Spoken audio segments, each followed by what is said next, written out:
This GeekWire podcast is brought to you by BECU. Stay tuned to the break as Brian Westbrook interviews BECU's Stacy Black for today's Money Hack about the benefits of micro savings as part of a larger savings strategy. For more money hacks, check out geekwire.com/BECU. So here's the question, though. Was Satya just going from what he read in Walter Isaacson's book? Or what ChatGPT spit out about Walter Isaacson's book? Perhaps. or what Copilot spit out based on GPT-4. Yeah, that's right. Hi, and welcome to GeekWire from geekwire.com in Seattle. I'm Todd Bishop. And I'm John Cook. We are coming to you from Seattle, where we get to report each day on what's happening around us in business, technology, and innovation. What happens here matters everywhere, and every week on this show, we get to talk about some of the most interesting and important stories and trends in the news. On this week's show, John, I've got a fun Elon Musk mystery to present to you related to Microsoft that we're going to be talking about. Later on, we'll also hear some very pointed comments from Brad Smith, the Microsoft president, about the state of innovation and research and economic development in Washington State. And we'll talk about agents along the way. I just got to go to Microsoft Build this week, so tons to talk about, some fun audio clips, and we'll get there. But first off, you had a ChatGPT story this morning for me that came up when you walked into the office, unbeknownst to me, wearing a walking cast. What's going on with you, John? Yeah, I finally got injured playing soccer. Some guy torqued my calf. So I ended up in the ER on Mother's Day. You were just going to play through it, not play through it. But well, I did play through it. I kept playing on it, which was dumb, and then couldn't walk later that day. And so you noticed that your whole bottom of your leg, your calf, was just swollen up like a loaf of bread. Yeah, it was like a brick. Yeah, so my calf was a brick. So, of course, I had to turn to ChatGPT to answer this because I wouldn't listen to anybody else. Would not listen to my wife, would not listen to my brother, no one. They were all telling you, go to the doctor, go to the ER. They would all say that. And then I asked ChatGPT. And first off, let me just say how proud I am of you. This is what I did. This was your solution. So what did ChatGPT say? It said, go to the ER immediately. Immediately.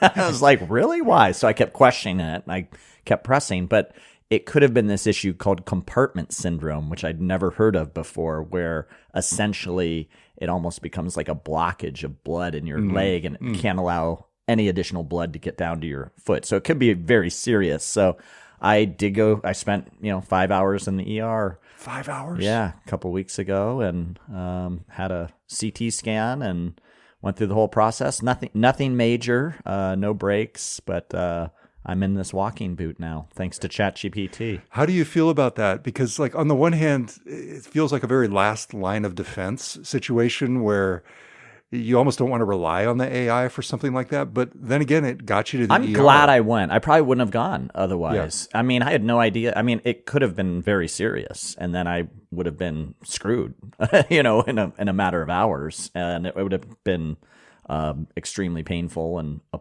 real problem had I had this issue. So I was happy with the outcome and glad I turned to ChatGPT to solve my medical issues. It would be interesting to sit down and talk with a real doctor about this, how they feel about that. I brought it up in the ER. Yeah. They didn't seem to have any. I'm sure it wasn't the first time they've heard this.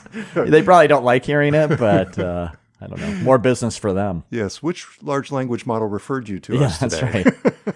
Yes. All right. So let's jump in. It was a big week for my beat, Microsoft Beat. It was the Microsoft Build conference in downtown Seattle. It started on Sunday, actually, in Redmond with Kevin Scott, the Microsoft CTO. It didn't seem like there was much buzz about it this year. It's such a big event, and it gets built up. Build gets built up into this big thing. But I was downtown a couple times this week, and it didn't. I ran into a couple people who were at the conference, but it just didn't seem like it had a lot of buzz. What was your take from the show floor? Well, first off, for some reason, which I was never able to get an answer to, they were back in the old convention center. Oh, interesting. Last year, they were in the new convention center, which is beautiful. Yeah. The Summit, or whatever they call it, downtown. Yeah, it's lovely. It's a great place for a conference. And it felt like, going back to the, 1980s in some ways. It was a little weird juxtaposition, especially because they were talking about such futuristic things when it comes to agents.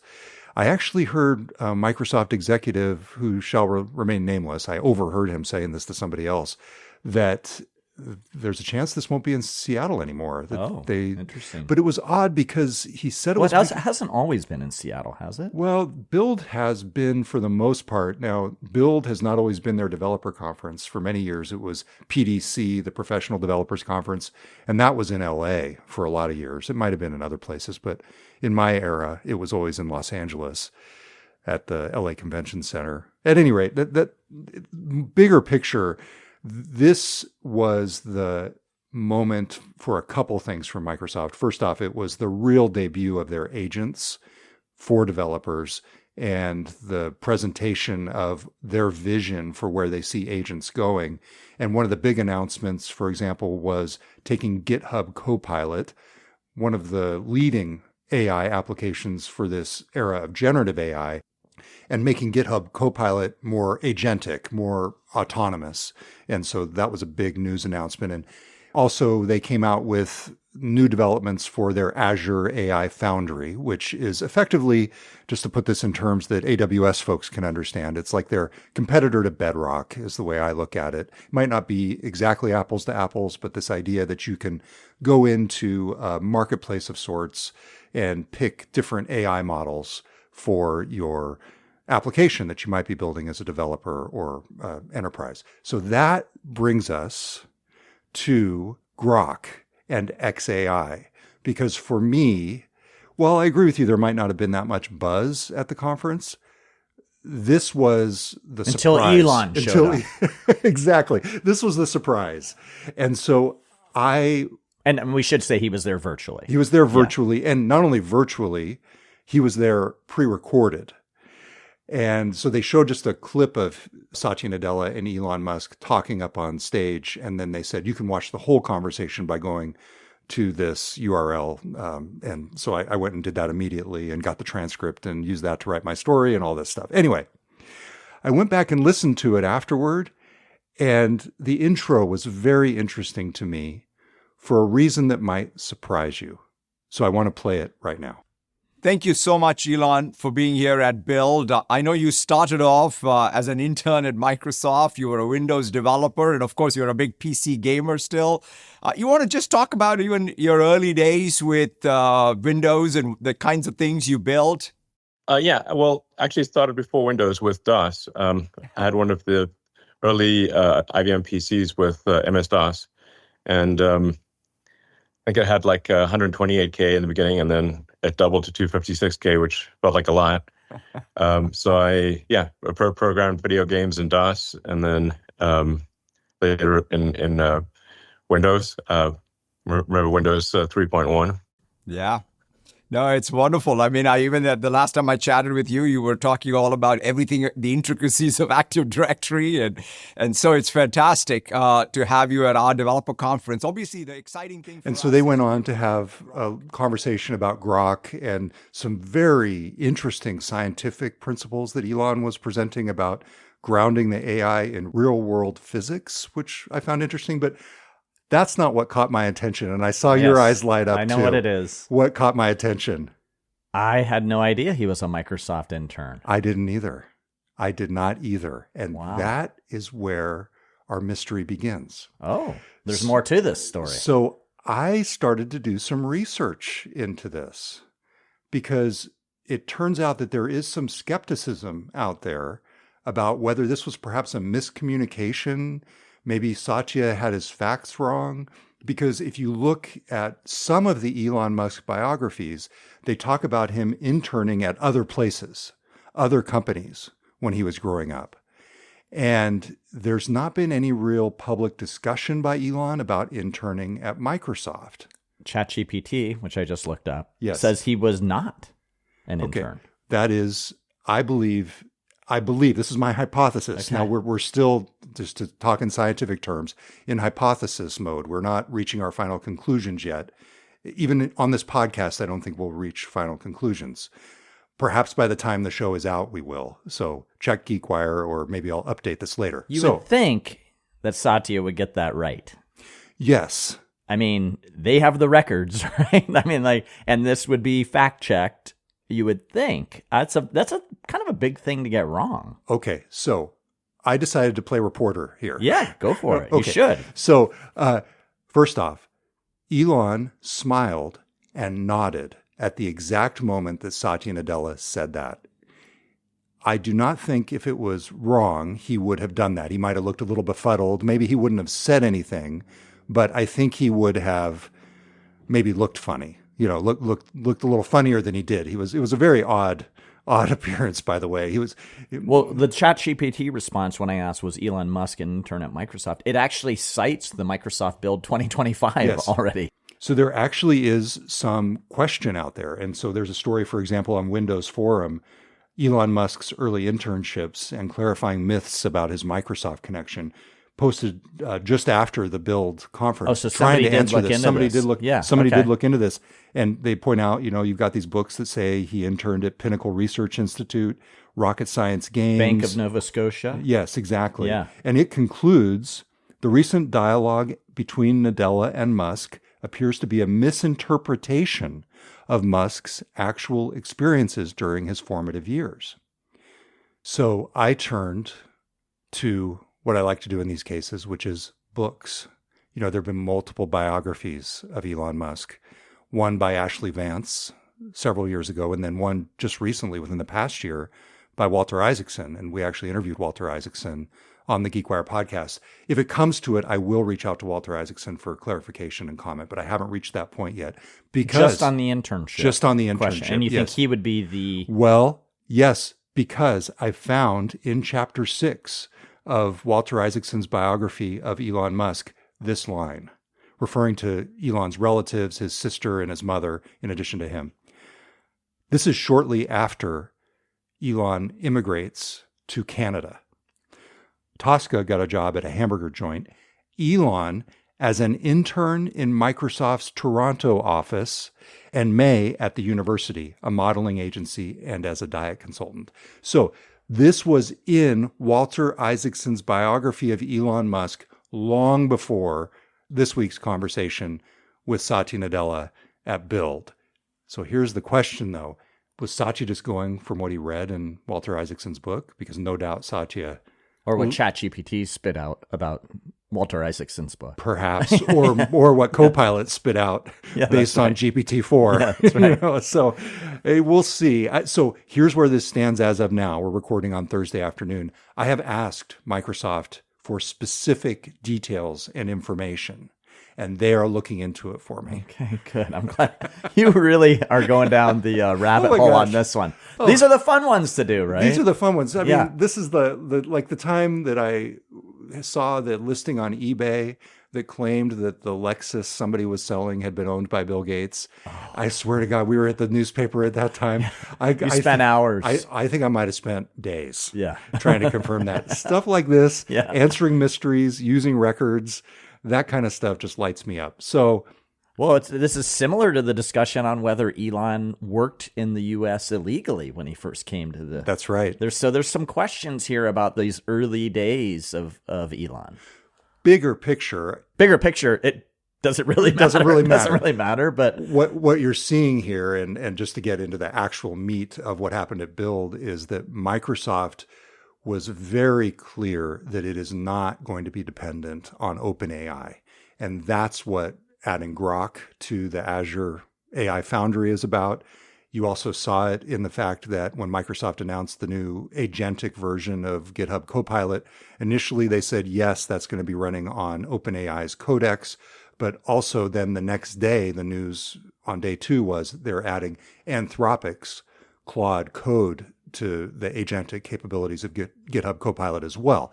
So you can see where Microsoft is trying to make sure that this kind of crazy OpenAI cousin that they've developed over here does not become something that they're reliant upon to the extent that it determines the future success or failure of their own business. And I would just point folks to this, and I can link to it from the show notes, but I read thoroughly the Bloomberg Business Week story about Microsoft, and it's highly recommended. Dina Bass and her colleagues worked on it. It was a story for the magazine.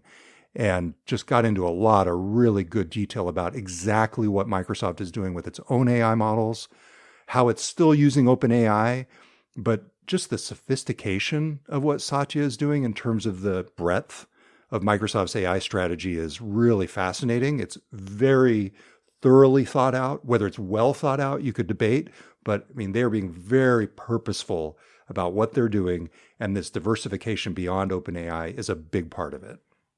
So that's what, to me, was the big takeaway from Microsoft Build.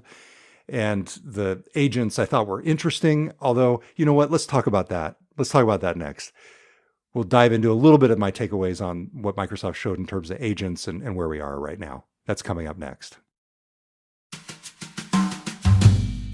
Brian Westbrook with GeekWire Studios. BECU Money Hacks with the lead financial educator, Stacey Black. Let's talk about savings. We have an episode devoted to savings, living for today and saving for tomorrow. Talk about micro savings.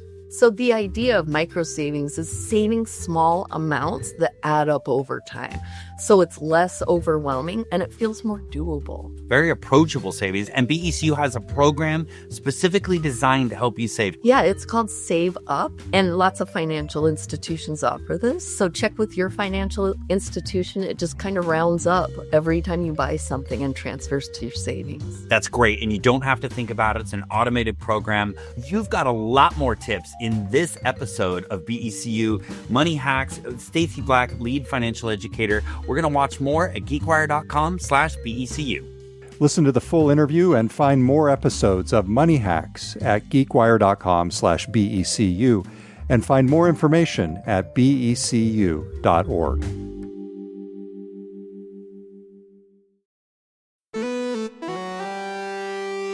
Welcome back. It's Todd Bishop with John Cook. So yeah, it was a big week at Microsoft Build. I agree with you, John. The buzz wasn't quite there, perhaps. And part of that, I think, is I feel like the industry is pushing agents before everybody's ready for them. That was one of my takeaways. And for me, it's like that Copilot analogy that Microsoft used from the beginning was very apt. And I'm still very much in the mold of having that AI in the seat next to me. And the whole idea with the agents is all these companies, including Microsoft, are talking about having AI fly the plane and having the human as more of the co-pilot. And I'm not there yet. There are still cases, as much as I'm using AI and ChatGPT, where I look at what they've done and I'm like, that's not right. I need to be monitoring you. Now, a real proponent of agents would be saying, well, yeah, but then you have another agent look at it and you have transparency, you have checks and balances and all that stuff. I'm not quite there yet. I could see myself getting there, but to me, the discussion of agents this week at Build and, at Google I/O and everywhere else is kind of like that very, very early version of GPT before ChatGPT that all the venture capitalists were excited about and trying to get us to use. Yeah, I think people are getting the cart before the horse here a little bit, it seems. But that's natural. This always happens in new technologies that roll out. And the next hot thing is, it's agents right now. But you were sharing some examples with me from Build. And I'm curious what examples that you saw really resonated in terms of agents doing real tasks for people where it was helpful. But there was one that stood out to me that you shared with me. Yeah, and the reason I shared that with you is it stood out to me as well. So let's talk about that. So essentially it was agents that would plan events and conferences, which obviously is part of GeekWire's business, is why you shared it with me, because you're like, well, John, would you want to use an agent to plan an event? And my takeaway was it seemed so seamless and easy with the person who was doing the demo on stage and like, let's book this hackathon at the Fillmore in San Francisco. And I was like, okay. And then they posted it on LinkedIn immediately and they imported a guest list. And I was like, that's all great, but it seemed a little bit showy to me, which of course they're doing in a demo, because behind the scenes, in order to actually book the Fillmore or any other venue, you have to go through a process and contracting with these groups, make sure the dates are available, make sure you have a signed contract, you're on the same terms with what's going to be delivered. And that just seemed like it was completely glossed over. It was just the Fillmore was available and they booked the event there. And I don't think it happens that way. I don't think any agent really negotiated the back and forth between the Fillmore and the hackathon operators. So there were some missing pieces for sure in the presentation that I saw. And you, of course, focused largely on the event logistics. And then the second component of that was something that I kind of keyed in on, which was, as you said, the creation of an image and then the automated posting of that image to LinkedIn. And it worked, but I couldn't help but look at it and say, I know that I would look at that image and I would want changes. And would it really post reliably to LinkedIn in a way that I wanted? It just, the whole thing seemed like, I wouldn't say far-fetched, it just seemed like a stretch right now to me. Now, I think there are other applications. You know, some folks out there have shown us different ways of agents managing agents for software development. Well, that's the big area. And, Yes. and these are the people that actually probably know how to use the agent. So before it gets to the event planner or somebody who's running a retail store or whatever, Yes. it is having an impact in the development and engineering ranks in a big way. And I mean, this is one of the stories that's been in the news and has been of interest to me as of late is the layoffs at Microsoft Yes. and what percentage of these layoffs are actually tied potentially to AI. Then it gets into this issue of is the industry building enough talent and a deep enough bench that a new generation of talent will come into the industry or not?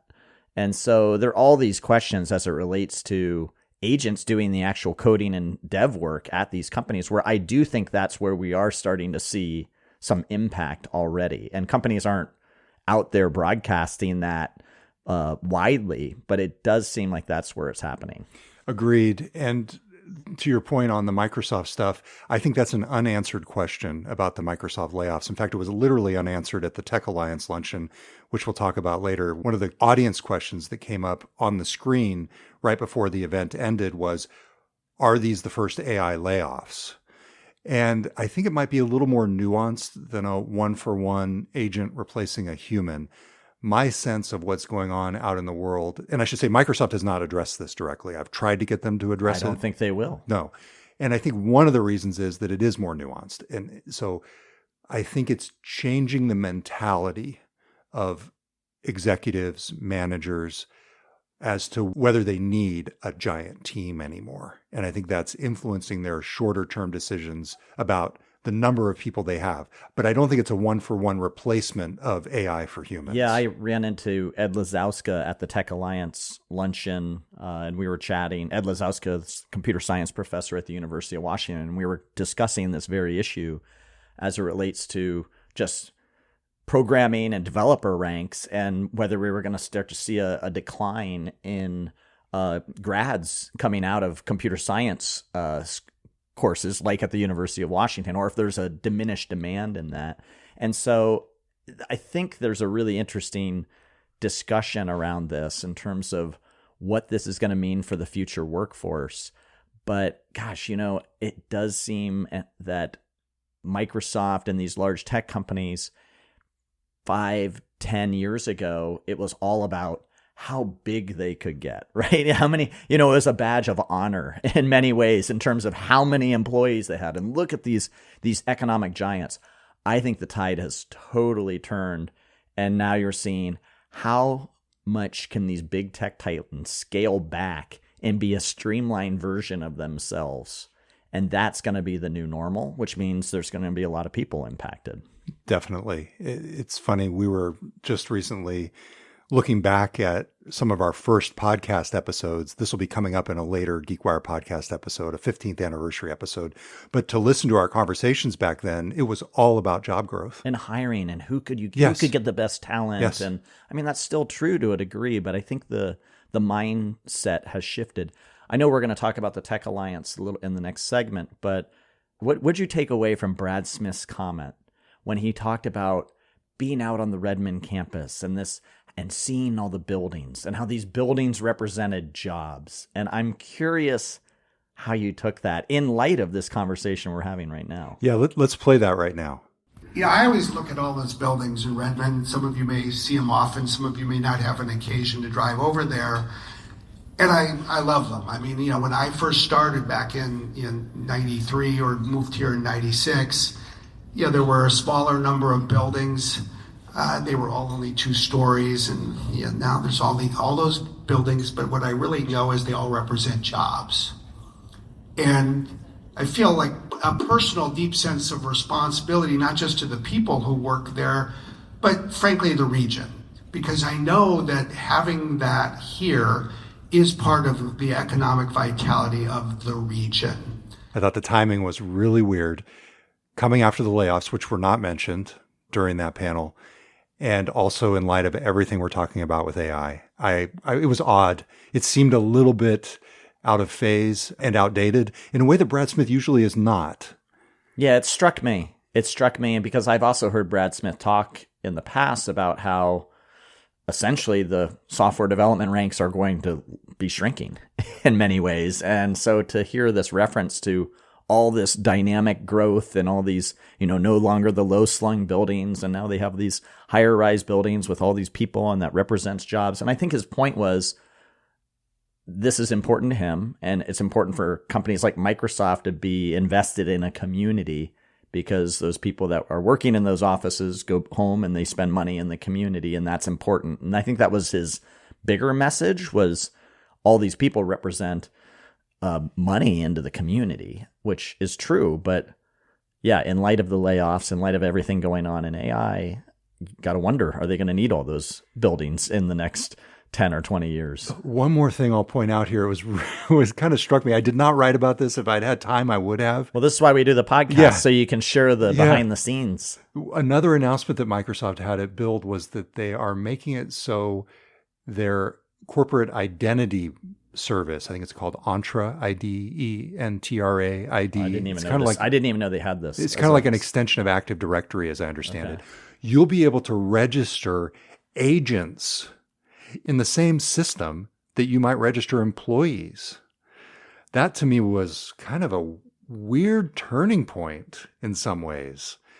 And I get why they're doing it. They want to make sure that you would pay for the ability to do this. It would be part of your enterprise license from Microsoft. But just as when I hire John Cook to be a program manager, I give him a slot in this Active Directory, and this is how I track him as an individual in my organization. You're going to be able to track individual agents in this same kind of system. And it was odd. It was a real interesting overlap, and I wish I had had time to dig into it more. I might in the future. It's a different world. It's a different world.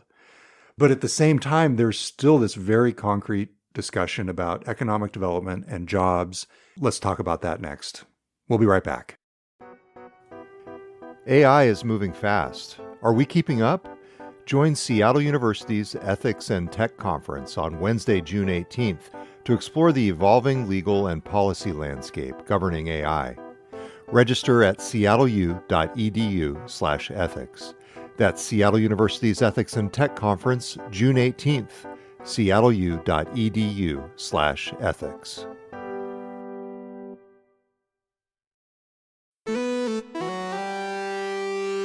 Welcome back. It's Todd Bishop with John Cook. So I had a fun week, as I've been saying, and probably the coolest day was Tuesday because Microsoft Build was over at the Seattle Convention Center. And then literally within walking distance, I didn't even have to jump in an Uber or take a bus or move my car. The Westin Hotel was the venue for the Technology Alliance annual State of Tech Luncheon. And this is fun. We've not always gone to this together, but in recent years we have. We got a shout out. It was funny, yes. From Laura Ruderman. We did, yes. In fact, for folks. Was it last year or the year before? I think it might have been 2 years ago. It was 2 years ago. She said it was last year, but we actually, let's hear what Laura had to say. So we always get 2 negative pieces of feedback after this event. One is that there isn't enough networking time, and 2 is that it takes too long to get out of the parking garage. In fact, last year, Todd Bishop and John Cook did their podcast, their GeekWire podcast, in the hour that it took them to get out of the garage. If you have not listened to it, it was great. I second that endorsement. Thank you, Laura. That was one of my favorite podcasts we've done. It's very, very GeekWire. Yeah. So this is one of my favorite events every year. And they had a benchmarking report that I really dug into in terms of the misalignment in some of the R&D spending. I'll link to that. But the real centerpiece was a conversation with Brad Smith, the Microsoft vice chair and president. It was led by Jonathan Sposato, GeekWire's chairman, publisher of Seattle Magazine, longtime angel investor and entrepreneur in the Seattle region. And Brad Smith has been very outspoken recently on the issue of economic development in Washington State and the question of where we're headed next.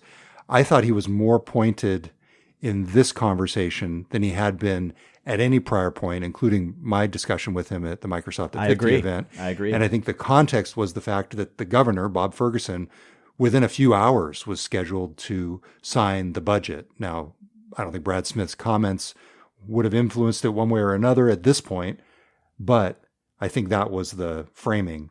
And so let's listen to an extended clip again from Brad Smith. Almost every place is either on the rise or on the fall. A Pittsburgh, a Detroit. I mean, there were years, a century or more ago, when they were at the pinnacle of economic growth in the United States. This industry is Washington State's fundamental engine of growth. Compared to what I see in other places around the world, in this state, people take this industry for granted.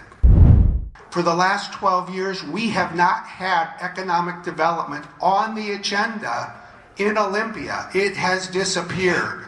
And Joe, thank goodness he's here. Governor Ferguson, I believe, will bring economic development back to the agenda, and we better wake up. We better wake up. God, please give us state legislators who care about economic development and not just taxing our industry to pay for other things that we care about as well. We all need to be in this together. That's sort of where I'm talking about coming from. What struck you? I'll tell you what struck me was a day after we had a story about essentially the gutting of the economic development team for Washington State.